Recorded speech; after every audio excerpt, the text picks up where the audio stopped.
भगवान, ये क्या हो गया। हिंदी मोटिवेशनल कहानी। दोस्तों नमस्कार। जीवन में प्रेरक कहानियों का एक अलग ही महत्व है।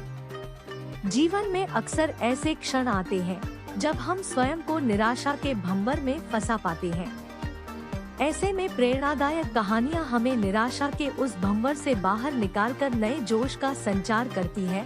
तो चलिए सुनते हैं। एक बार एक किसान परमात्मा से बड़ा नाराज हो गया।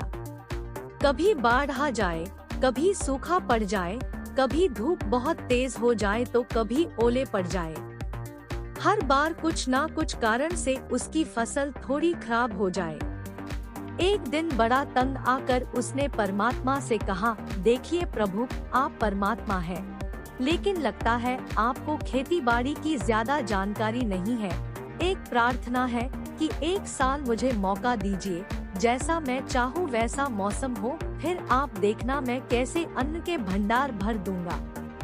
परमात्मा मुस्कुराए और कहा, ठीक है, जैसा तुम कहोगे वैसा ही मौसम दूंगा, मैं दखल नहीं करूंगा। किसान ने गेहूं की फसल बोई। जब धूप चाही तब धूप मिली, जब पानी तब पानी। तेज धूप, ओले, बाढ़, आंधी तो उसने आने ही नहीं दी। समय के साथ फसल बढ़ी और किसान की खुशी भी, क्योंकि ऐसी फसल तो आज तक नहीं हुई थी। किसान ने मन ही मन सोचा, अब पता चलेगा परमात्मा को कि फसल कैसे करते हैं। बेकार ही इतने बरस हम किसानों को परेशान करते रहे। फसल काटने का समय भी आया। किसान बड़े गर्व से फसल काटने गया, लेकिन जैसे ही फसल काटने लगा, एकदम से छाती पर हाथ रख कर बैठ गया। गेहूं की एक भी बाली के अंदर गेहूं नहीं था, सारी बालियां अंदर से खाली थी। बड़ा दुखी होकर उसने परमात्मा से कहा, प्रभु ये क्या हुआ। तब परमात्मा बोले, ये तो होना ही था, तुमने पौधों को संघर्ष का जरा सा भी मौका नहीं दिया।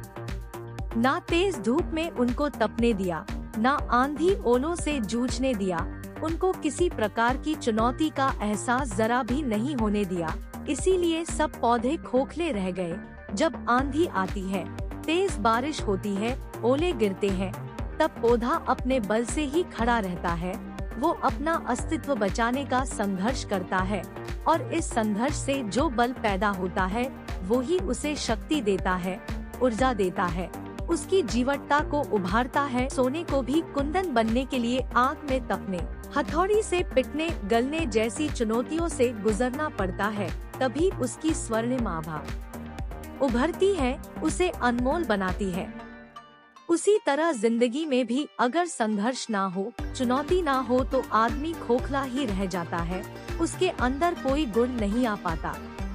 ये चुनौतियाँ ही हैं जो आदमी रूपी तलवार को धार देती है, उसे सशक्त और प्रखर बनाती है। अगर प्रतिभाशाली बनना है तो चुनौतियाँ तो स्वीकार करनी ही पड़ेंगी, अन्यथा हम खोखले ही रह जाएंगे। अगर जिंदगी में प्रखर बनना है, प्रतिभाशाली बनना है, तो संघर्ष और चुनौतियों का सामना तो करना ही पड़ेगा। दोस्तों, आशा है आपको यह कहानी सुनकर निश्चित ही प्रेरणा मिली हो। तो अपने दोस्तों को शेयर करें, लाइक, कमेंट और सब्सक्राइब करना ना भूलें, ताकि रोज आने वाली एक नई आशा की किरण सबसे पहले आप तक पहुंच पाए। धन्यवाद।